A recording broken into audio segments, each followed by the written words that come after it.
Working on the old black car again, of course. What else would I be doing on my Saturday? Let me show you what I got going on here. I have two O2 sensors in this. One is for the AFR gauge, one is for the Holley EFI. I have the joint here. I don't really care for that too much, so I'm gonna swap them end for end here. I'm gonna go over there with the Holley. That way, I'm assured that there's probably not gonna be a lot of oxygen or leaks right here. And that would probably make the O2 sensor read lean, this one. So I'm going to swap them and see what happens. See if the Holley gives me a little more power. I'm running into a power problem that at wide open throttle, I don't get as much power out of the engine as I did from the Edelbrock carburetor even. So probably swap them, see what it does, and then I'll have to dive into some more research in how to read the log and maybe ship the log over to somebody who can tune the engine better, send it back and upload the log. So from carburetor to EFI, and I'm still dealing with tuning issues. So there you have it. Finishing up here for the weekend. Got it running. Of course, runs really good. Both fans on. Really quiet, which isn't a bad thing.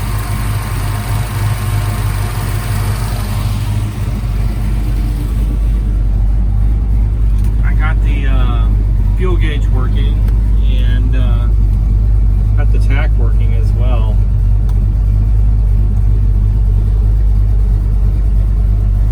I got the handheld mounted on the dash. Turn this off.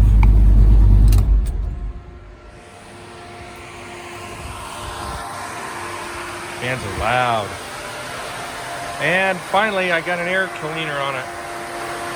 Amazing.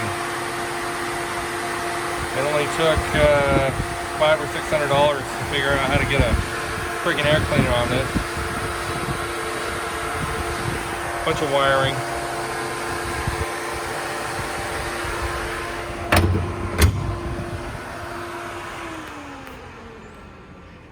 So I did all the wiring from the front to the back, harnessed it up. It took a minute, well over a couple of hours to get it all put back together. Looks pretty good.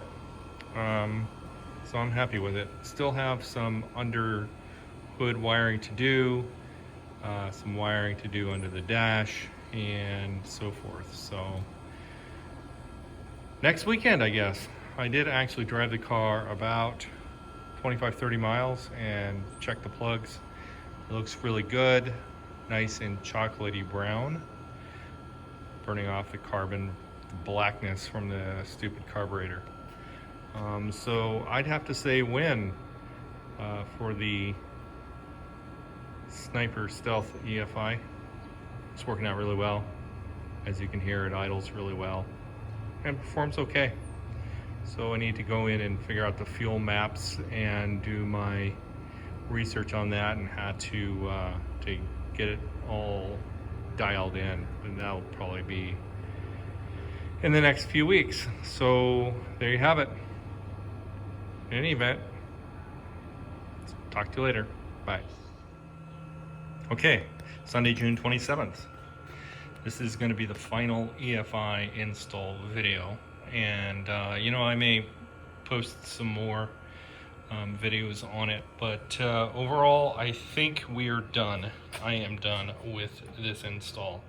As you can see, I finally have an air cleaner on there and the hood closes. That is effing amazing.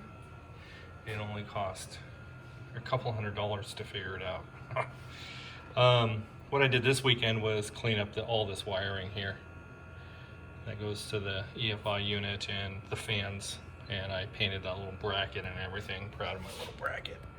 Repurposed from the 81, from the Blue Bomber. That was where the map sensor for the 81 sat, that bracket. and I repurposed it. Pretty cool. I love that stuff. Anyway, have my air cleaner on. You can see the EFI unit under there. I have to figure out the breathers for the valve covers. You can see the shiny bits right there. I just got done driving it about 30 miles and it blows oil out of the valve cover. So I need to either switch valve covers or find baffles or something to fix that, because that's not going to work. You know, the more I drive this thing, the more I like it. Lots better than the carburetor.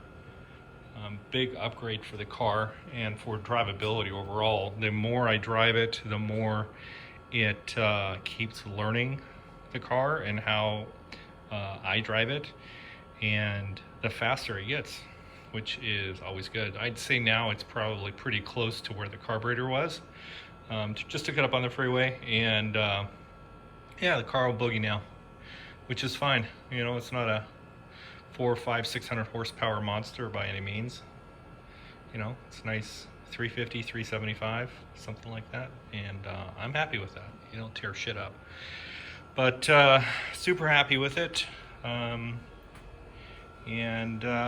You know, I have some more stuff to do on the car before Bonneville.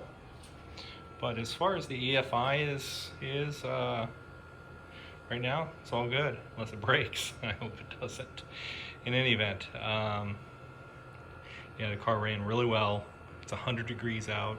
I was blazing on the freeway in third gear at about 95 miles an hour.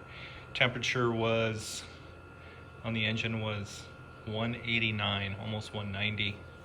So one thing I do have to figure out is if I were going to cruise it around 3,000 RPMs for an extended period of time, you know, how would I keep the engine cool enough to do that? I'm not sure yet, but I'll figure it out. Cruise is really good at freeway speeds, 70 miles an hour. But, you know, it's less than 3,000 RPMs. Cruise is right at about 185 degrees. Oil pressure is awesome at cruise. It's a little suspect at idle. It's around 25 at idle and about 65 at cruise. So, yeah, nothing to cause too much concern yet, but probably down the road need to address that. In any event, onward and upward. I think we have this one pretty close to Bonneville ready. I think the only thing I would like to do, you know, if it were a major project, would be put in a hydraulic clutch master system, clutch, let's see, hydraulic clutch system with, you know, the hydraulic throwout bearing and the slave cylinder kit and all the rest. It's about 600 bucks. So I probably need to save my pennies on that one. And probably do front brakes. You know, the cam is big, so, you know, that reduces the amount of vacuum available to the vacuum assist brakes. So they're a little spongy. Not as good as a Blue Bomber, not as good as the gray car. So probably need to do brakes, caliper rebuild, or replace with something more high dollar. In any event, I'm going to quit rambling and go drink a beer because it's effing hot out here. Talk to you later. Bye.